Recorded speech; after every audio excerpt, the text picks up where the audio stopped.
Churchill served as a cavalry officer and war correspondent during the Anglo-Egyptian campaign to retake Sudan from the Mahdist regime, a brutal Islamist theocracy that had imposed Sharia law, executed apostates, and suppressed women and non-Muslims.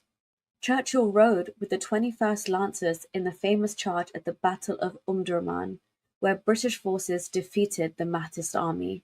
He directly witnessed the fanatical fervour of Mahdist warriors, many armed only with swords charging into certain death, driven by their religious zeal, not their military strategy. He witnessed the open slave markets in Khartoum, public floggings and executions, all justified in the name of Islamic law. Before Sudan in 1897, Churchill had fought in the Malakand campaign in present-day Pakistan near the Afghan border, a region still infamous today for producing the Taliban. There, he fought to suppress Pashtun Muslim tribes engaging in jihad against the British.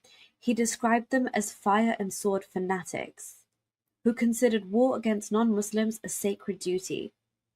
Churchill was struck by their violent religiosity, beheading of captives, child marriage, and absolute patriarchal control, all in the name of Islamic piety. He saw firsthand how religious ideology fueled endless tribal conflict.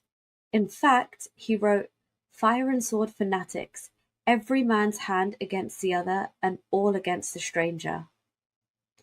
It was Islam in its rawest, most tribal form.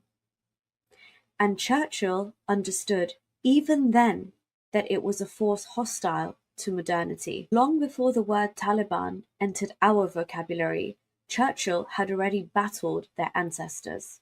Their beliefs and their brutality were all too familiar.